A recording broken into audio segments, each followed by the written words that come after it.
Hello everyone, welcome to ARV construction site. आज हामी ARV construction मतलब सिलिङ प्लास्टर कसरी गर्ने, प्लास्टरको सुरुवात कसरी गर्ने भन्ने कुराहरू भिडियो मार्फत जानकारी गराउने छौं। भिडियोलाई अन्त्यसम्म हेर्दै गर्नु होला। र च्यानलमा नयाँ हुनुहुन्छ च्यानललाई सब्स्क्राइब गर्नु होला र सँगै रहेको बेल आइकनलाई पनि दबाउन नभुल्नु होला। अब हामी यो प्लास्टर सिलिङको प्लास्टर चाहिँ कसरी गरौँ, कसरी गर्न सकिन्छ भन्ने कुरा जानकारी गराउने छु। र प्लास्टर गर्दा कसरी गर्दा चाहिँ बेस्ट हुन्छ, प्लास्टरको रेसियो चाहिँ कति हुनुपर्छ भन्ने कुरा सम्पूर्ण डिटेल भिडियो मार्फत हजुरलाई जानकारी गराउँछु। भिडियोलाई अन्त्यसम्म हेर्दै गर्नु है त। हामीले जहिले पनि प्लास्टर गर्दा सिलिङलाई राम्रोसँग सफाई गरिसकेपछि यसमा हामी चाहिँ अब घोलाको युज गर्छ। यसपछि हामीले घोलालाई राम्रोसँग सिलिङमा नछुटाएर घोला हानेपछि मात्रै मसलाको काम सुरु हुन्छ। अब हामी घोलाको काम सुरु गर्दैछौँ। अब चाहिँ हामी यसमा सिलिङमा घोला युज गर्दैछौँ है त। पहिला सुरुमा घोला यसरी घोला मार्नुपर्ने हुन्छ। प्लास्टर गर्नुभन्दा पहिला प्लास्टर चाहिँ राम्रोसँग चप्कियोस्, राम्रोसँग चाहिँ प्लास्टरको मसला चाहिँ राम्रोसँग पकड रहिराखोस् भनेर चाहिँ घोला चाहिँ हान्न चाहिँ भुल्नु हुँदैन। मेन कुरा प्लास्टर गर्नुभन्दा पहिला चाहिँ हामीले घोला चाहिँ राम्रोसँग यसरी घोला मार्नुपर्ने हुन्छ।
घोला चाहिँ हामीले कहीँ पनि नछुटाएर कुनै पनि ठाउँ बाँकी नराखेर घोला मार्नुपर्ने हुन्छ है।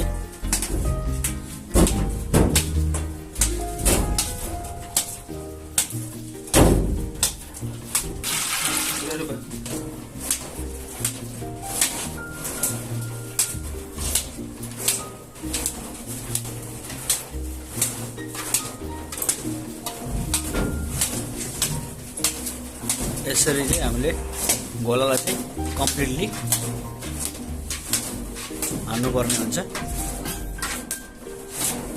घोला कम्प्लिटली हानिसकेपछि अब हामी चाहिँ मसला यसमा चाहिँ अब मसला हान्छौँ यसमाथिबाट। बिचमा छुटेको भागहरू चाहिँ त्यसलाई चाहिँ कम्प्लिटली घोलालाई चाहिँ सबै ठाउँमा हान्नुपर्ने हुन्छ। जहाँ जहाँ छुटेछ फेरि रिपिट गरेर छुटेको ठाउँमा घोलाको चाहिँ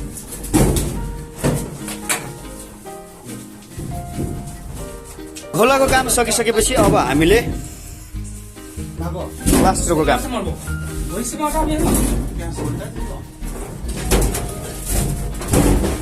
अब चाहिँ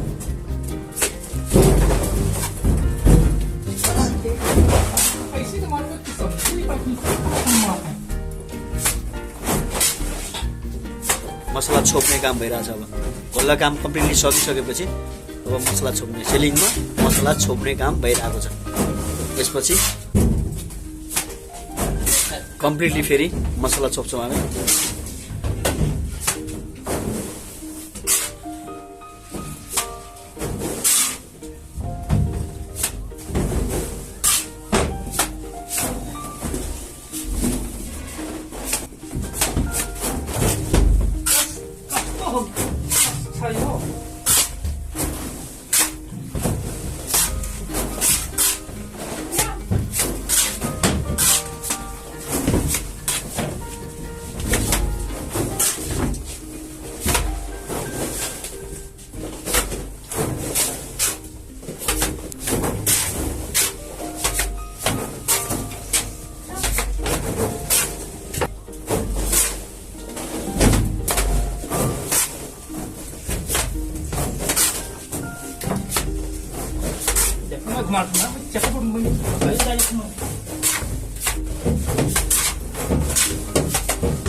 यसरी हामीले चाहिँ कम्प्लिटली मसला छोप्ने काम पनि सकिसक्यो। अब चाहिँ हामी यसरी सेलिङमा घोला हानिसकेपछि हामीले 1/4 पाउ मसलालाई यसरी छोपिसकेका छौँ। अब यसपछि हामी फन्टी अब चाहिँ हामीले कम्प्लिटली फन्टीको काम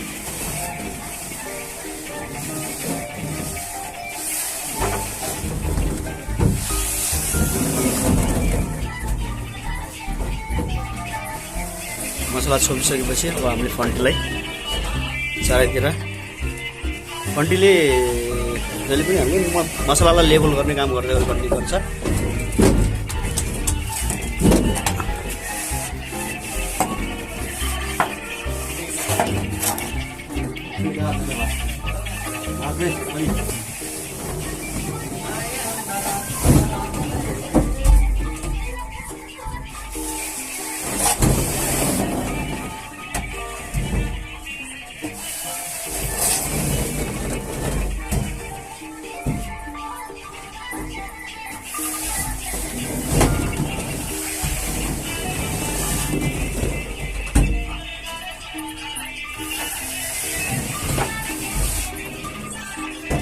एकचोटि फन्टी हानिसकेपछि हामीले चाहिँ यो बाँकी ग्यापमा यो सानो ग्यापहरू रहेको ठाउँमा फेरि चाहिँ मसला छोप्ने काम गर्नुपर्ने हुन्छ।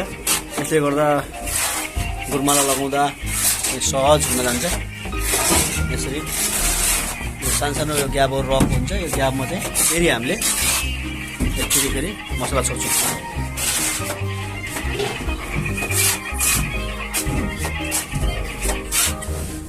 सानो ग्यापहरूमा पनि हालिसकेपछि फेरि हामी फन्टीको सहायताले यसलाई चाहिँ सर्लको लेबल गरेर मजाले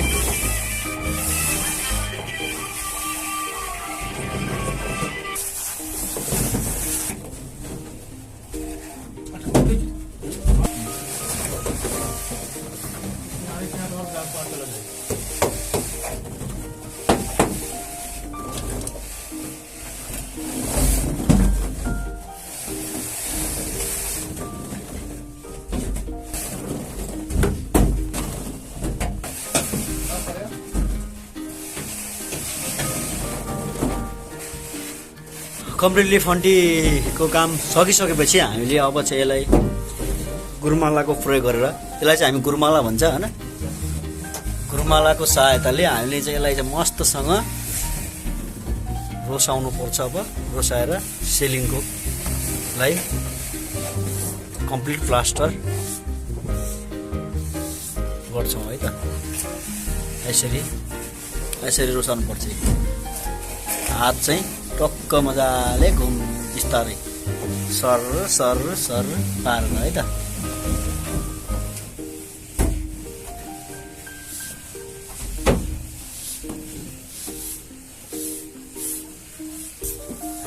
यसरी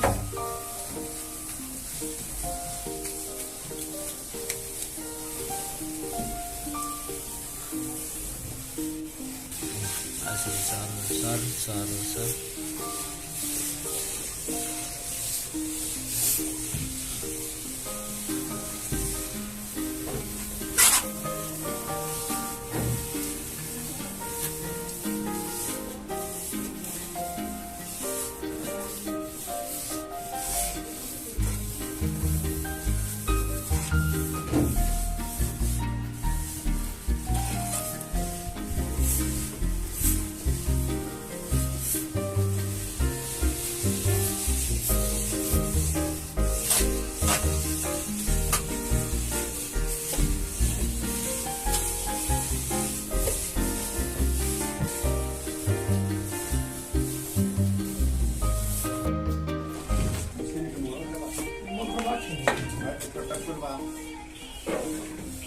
मत ना छीनी तो भाई ये मरोगा देखो कहां दूर से ले गिरे हो मैं कौन क्या कर सकता हूं क्या उम्र छे नि वहाँ पाछे पहाड़ छेनी निकाल रखते रे बोले ठीक है यार रात लगे सर